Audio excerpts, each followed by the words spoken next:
அனைவருக்கும் வணக்கம். தமிழ் என்றும் இனிக்கும்.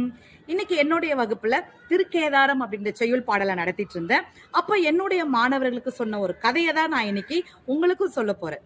சமயக்குறவர்களில் ஒருவரான திருநாவுக்கரசர், அவருக்கு திருக்கைலாயத்துக்கு போகணும், சிவபெருமான பார்க்கணும் அப்படின்னு சொல்லிட்டு ஆசை.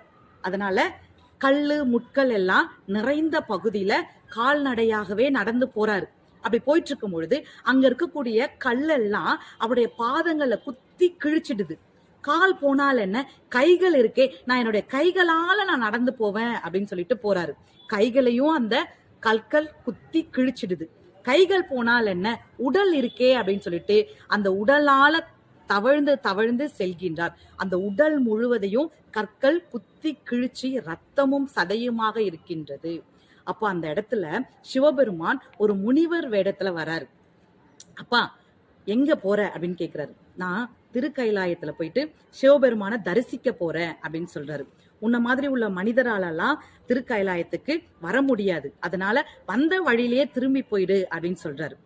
நான் நிச்சயமாக சிவபெருமானை திருக்கைலாய கோலத்தில் காண்பேன், அது உறுதி அப்படின்னு சொல்லிட்டு முன்னேறி செல்கின்றார். வந்த முனிவரும் கொஞ்ச நேரத்திலே மறைஞ்சு போயிடுறாரு. அப்போ ஒரு ஒலி மட்டும் கேக்குது. திருநாவுக்கரசரே, அருகில ஒரு குளம் இருக்கு, அந்த குளத்துல மூழ்கி எழுந்து வா அப்படின்னு சொல்லிட்டு ஒரு குரல் கேட்கின்றது. அவரும் அந்த குளத்துல போயிட்டு மூழ்கி எழுந்து வராரு. எழுந்து விண்ணை நோக்கி பார்க்கும் பொழுது சிவபெருமான் திருக்கைலாய காட்சியை திருநாவுக்கரசருக்கு காண்பித்தார். அந்த இடம் திருவையாறு.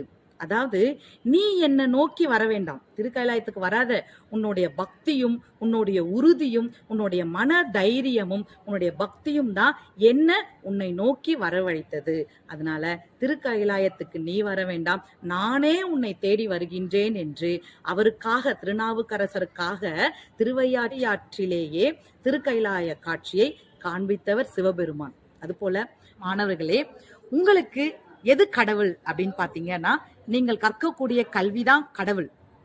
அல்லும் பகலுமாக அந்த கல்வியை நீங்க கற்க வேண்டும். விடாமுயற்சியோடும் தன்னம்பிக்கையோடும் ஒரு பக்தி உணர்வோடும் அந்த கல்வியை நீங்க கற்றீர்கள் என்றால், எப்படி திருநாவுக்கரசருக்கு சிவபெருமான் வந்து காட்சி கொடுத்தாரோ அதே போல அந்த கல்வியே உங்களை ஒரு நாள் புகழின் உச்சிக்கே கொண்டு சேர்த்துவிடும் என்பதை மறவாதீர். அதனால நீங்க கற்கக்கூடிய கல்விய பக்தியோடவும் உறுதியுடனும் தன்னம்பிக்கையுடனும் கற்க வேண்டும். கல்வியே கண் கண்ட தெய்வம். நன்றி.